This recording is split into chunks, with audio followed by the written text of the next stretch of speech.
Good morning friends, welcome to my channel. তো আমি সকাল সকাল চলে এলাম আমার শখের ছাদ বাগান। আর এসে দেখি কত সুন্দর ফুল ফুটেছে। রোদও উঠেছে খুব। এখন সকাল 8টার মধ্যেই ছাদে এত রোদ ওঠে, কি বলবো। তো এই গরমের মধ্যে রোদ্দুরে আমি ফুল তুলে নিলাম। চন্দন জবা, আমার ছাদে 2 রকমের চন্দন জবা আছে, একটা দেশি আর একটা অস্ট্রেলিয়ান।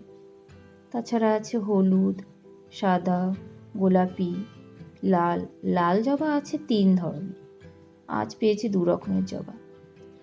একটা ফোটেনি, তো অন্যদিন কোনো সময় ফুটবে। সব সময় তো আর সমান ফুল ফোটে না। তখন আপনাদের সঙ্গে সেই ফুলটাও আমি শেয়ার করব। তো আমি আস্তে আস্তে ফুল তুলে নিচ্ছি। আমার দৈনন্দিন জীবনের নানা কাজের ফাঁকে আমি অনেক যত্ন করে একটু একটু করে এই বাগানটা তৈরি করেছি। একটা বিবাহিত মহিলার সংসারে অনেক রকম কাজ থাকে, তার মধ্যে দিয়েও আমি চেষ্টা করি এখানে এসে আমার একটু সময় কাটানো। এখানটা আসলে আমার খুব ভাল লাগে। জানি না কত ভালো তৈরি করেছি, কিন্তু বাগানটা আমার কাছে আমার ইমোশন। এখানটায় আসলে আমার মন যতই খারাপ থাকুক খুব ভালো হয়ে যায়। একে একে আমি তো বেলফুল, নয়নতারা, অপরাজিতা, আমার বাগানে যত রকম গাছ আছে, গোলাপও আছে অনেক রকমের। আমি রোজ এই গোলাপগুলো আর অন্য যে ফুল আছে সবই তুলি, কিন্তু গোলাপগুলো একমাত্র তুলি আমার বাবার জন্য। আমার খুব ভালো লাগে এই গোলাপ ফুলগুলো তুলতে। তো আমি আস্তে আস্তে ফুল তুলে নিচ্ছি। দেখুন কতটা অপরাজিতা ফুটেছে এবার, কি সুন্দর না কালারটা। এই কালারটা আমার খুব পছন্দ।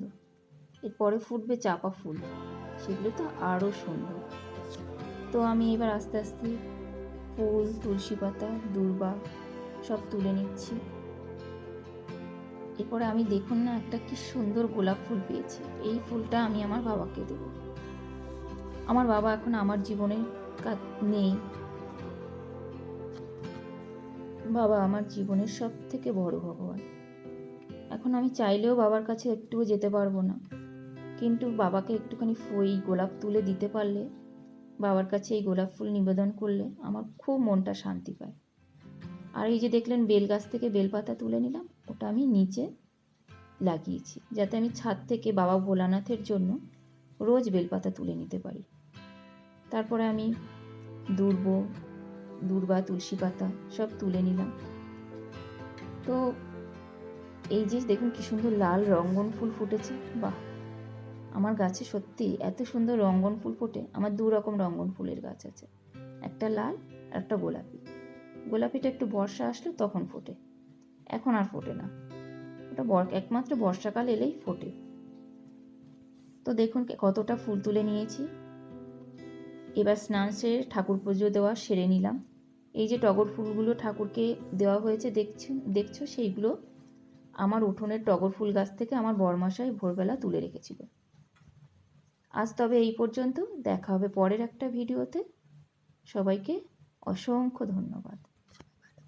তো সবাই ভালো থাকবে, টাটা।